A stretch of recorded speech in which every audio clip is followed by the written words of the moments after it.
baby. Howie, did you hit another one? Welcome back to another vlog. I'm Kyle, and we are here at the Degen Den once again, looking to do better than we did last time, hoping for some redemption, some run good, hopefully leave here with more money than I came with. That's the goal for any session, you know?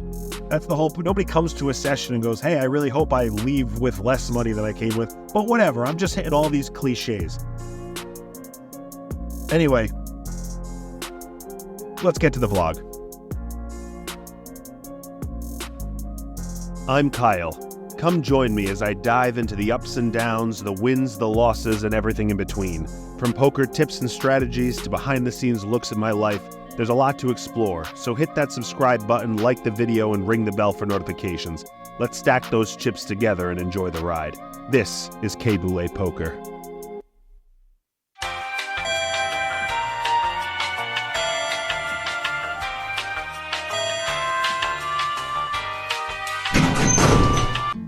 Okay, first hand of note happens to be the second hand of the game, so I'm still waiting for players to fill in here. As of this hand, we are 7-handed and we look down at pocket nines from the cutoff.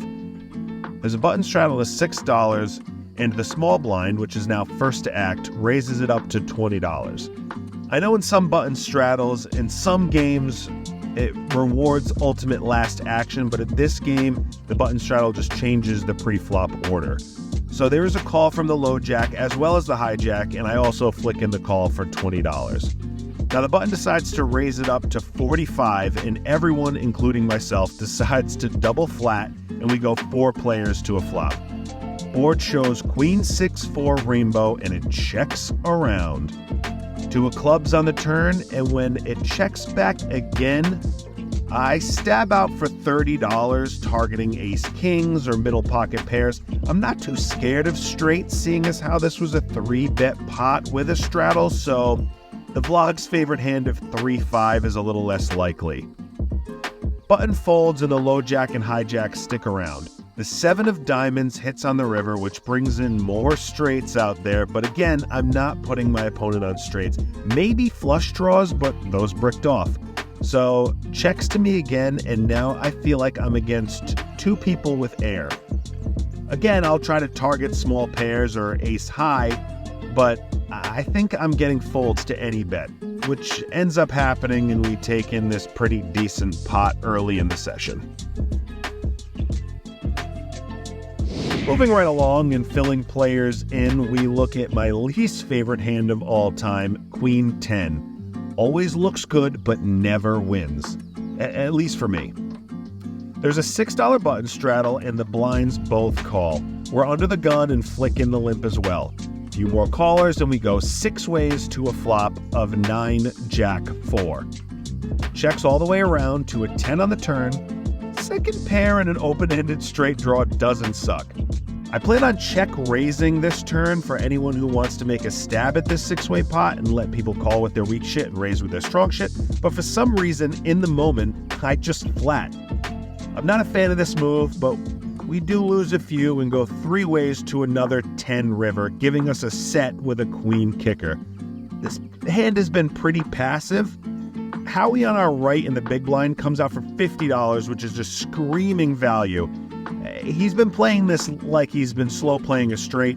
However, for $50, I have to call. Definitely seems like he was targeting my exact hand with that bet, and it worked because I do call, cutoff folds, and he does show us the bad news. 9-10 jack queen king, that'll do it. You had all my outs. Yeah, I didn't want to let it go. Good in. Moving on to the next hand, we have another $6 button straddle, which seems to be the standard in this game, and we look down at King 9 of spades at the big blind. We defend with another $3 along with a few others in middle position until the cutoff raises to $30. Small blind calls, and I didn't come to a splashy home game to be a niche, so I do throw in the call, and we go 4 ways to a 10 king 4 board with 2 diamonds.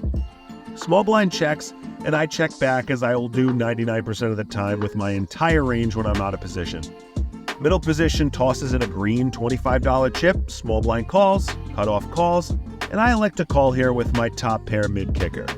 Jack of diamond comes on the turn, not a great card. Straights get there, flushes get there, and seeing as how passive these check callers have been, I assume somebody hit what they were looking for. Checks through to the river doesn't change my assumptions, because now I just assume they're getting sneaky, and an even worse card flips on the river in the form of a bucket of water. Wow, that was a really bad dated reference, even before my time. Comment if you know what that's a reference to, but back to the game. The river card takes the form of the Queen of Spades. Now, there's a flush and a one-liner to Broadway. We do make the bottom straight, but no way in hell does no one playing right now have an ace. Small blind snap bets to $50 into a pot of over 200, and it's just screaming value. Even though I have the straight, it's pretty much just a bluff catcher at this point. I'm beat by any ace, any two diamonds. I'm just not willing to put in $50 into this pot, regardless of my pot odds, when I know that I'm beat. And I was right. The small blind shows ace-king, and we were beat even on the flop. Now it's time for everyone's favorite segment, except mine, Making the Minimum. We find K Boulay Poker in the hijack with the beautiful pocket aces. The $6 button straddle is on, and there is already a strong early position raise to $20 and a call from under the gun +1. Perfect opportunity to 3-bet in a game where everyone loves to call and see a flop. K Boulay reaches for chips and makes it $60, just a 3 times raise. He should get some action, am I right? Of course not. This is making the minimum. Everybody folds. Way to make the minimum, Kyle. Congrats on your win. Anyways, this has been Making the Minimum.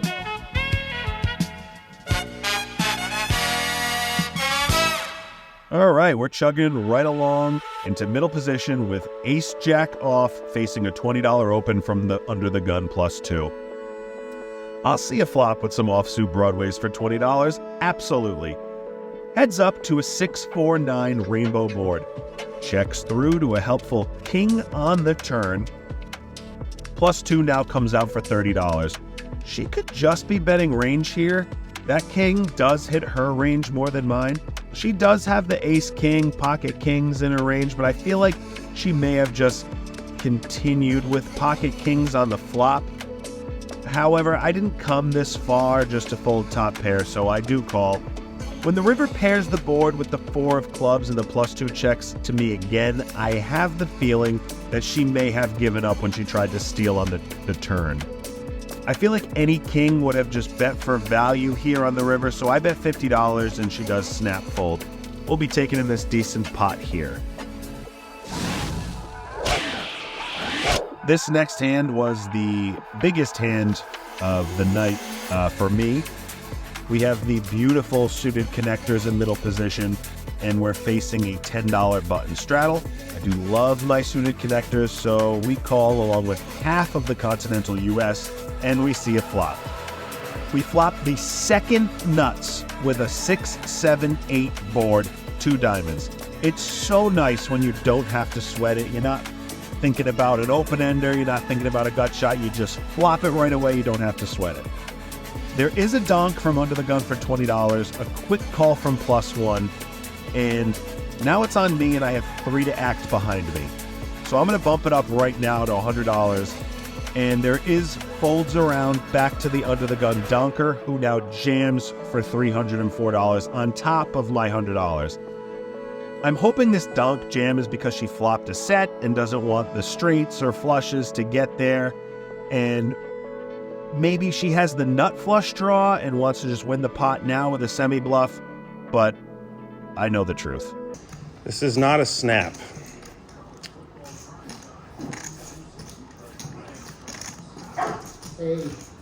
But I can't fold the second nuts here. All right, 10-6 now. Hey, I won the over again. What do you want to do? I always go once. All right, I have the low one. Yeah, there it is. Don't put a 10 on. I saw Howie too. I saw you. Unreal. That's what I thought. I threw it over to you to see. I can't call it when she goes all in. After that monstrosity of a cooler, we top off for another $400 and we look down at Jack 9 of hearts in the small blind. Surprisingly, there's no straddle this hand, so there's a $3 limp from under the gun, and Max in the +1 seat makes it $15 to play. I call along with 3 others and we go out of position to a board where we flop a gut shot with 8, deuce, 7, 2 hearts. I check as I would with my entire range, and the pre-flop double flatter dunks for $35. Max calls and the low jack folds. I contemplate a call here, but I'm really trying to conserve my stack after that big loss, and I feel like just calling to go fishing for a 10 and a 10 only is a bad move. So I make the smart decision and fold. Oh, just kidding!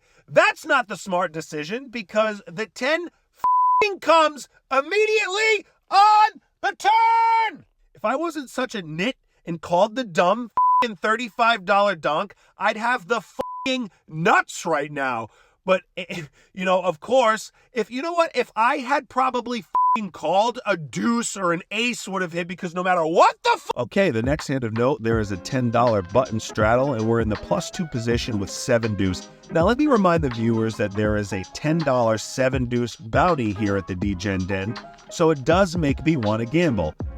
So you would win whatever the pot is, plus another $90 total from the table. So it does entice you to play the 7 deuce. So much for conserving my stack after that big loss, but I digress. I open to $50 and get a snap call from middle position. Now, another thing of note is this player did just get coolered a single hand ago, so he might be a little tilted and more sticky with his holdings.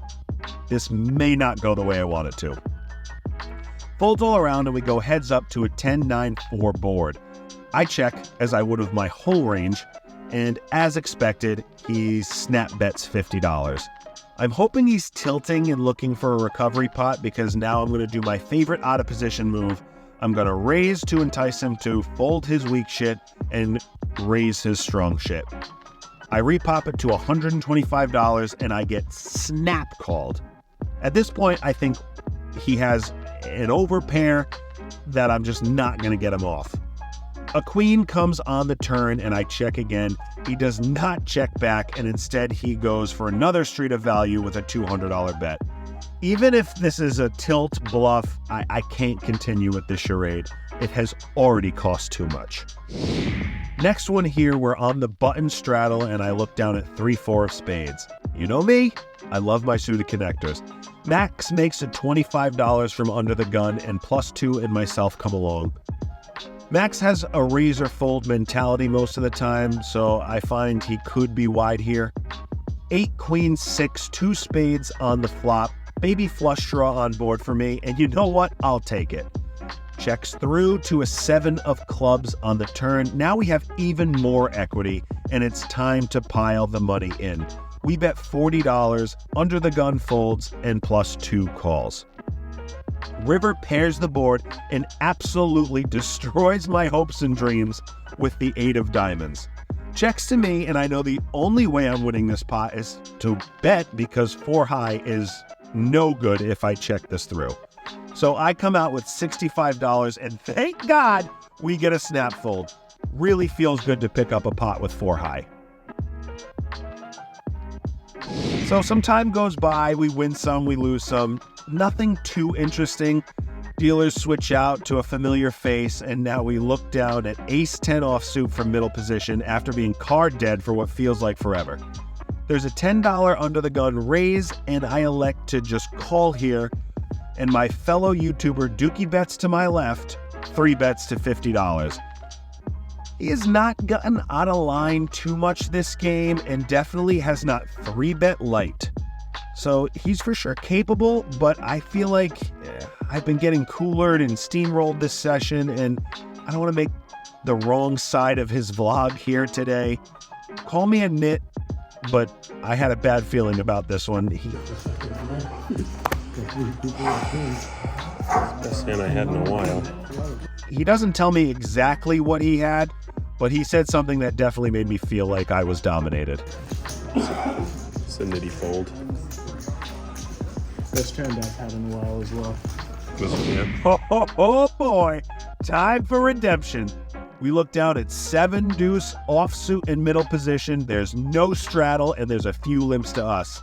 I make it $20 to see where we're at. I'm not making that $50 mistake again. 1 caller, 2 caller, 3 caller, 4 callers. Great. We are going 5 ways to a flop with the absolute worst hand in poker. This is gonna work out fucking great for me, isn't it? 5, 5, 8, 2 spades. And it actually checks around and the board double pairs with another 8. Checks to me again, and I'm gonna put out a feeler here to try to rep an 8 or a 5, so I throw out $35. Max from the hijack calls and everyone else folds. And now I'm getting PTSD from my last vlog where I tried to get Max off a hand and he hero called me with 3rd pair. Come on, Kyle. Don't look weak. You have an 8. You have an 8. You even believe you have an 8. Pick up those brainwaves, Max. We have it. You don't. River comes an inconsequential deuce. I still have 5s and 8s with a 7 kicker. Okay. Don't bet too much to seem scared. Bet for value. $50. That's like nothing. That seems like I'm begging for a call. Wow. This may work.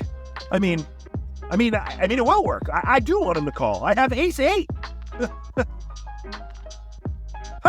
No, I don't. He folds. We get the bounty. You, Max. Also remember Logan? Logan, yeah, Thunder Fest. Oh. Who got it? Hold on. Max has called me off on bluffs before, so I was like, yeah, I want to make this seem valuable. Next hand, we look down at another possible redemption hand. Queen 10. Don't let me down twice in one session. We're in middle position and there's a $10 button straddle and we elect to call it. We go 3 ways to an ace queen 4 rainbow flop. I check when I'm out of position and the hijack throws out a $25 chip into the ring. We lose the button and I think 2nd pair is good enough to try to improve. And improve we do with a 3rd queen. We check again and my opponent unfortunately decides to protect his check back range and a king hits the river. But I don't think he got there with the straight, or I should say I hope, because I guess Jack 10 is within his range and, maybe he would have bet the flop, but I don't know. I do have the 10 to block the Jack 10. I bet $50 on the river, and I really just hope he calls because if he raises me, he's only raising with better. So that $50 river bet, I'm targeting his ace king, ace 10, ace jack type hands, and he tanks for a while, which makes me think I'm good. However, if he does jam, because he's doing all this Hollywooding, I would be put in a tough spot. He does just make the call, I show my set, and he gracefully knocks on the table and says we're good.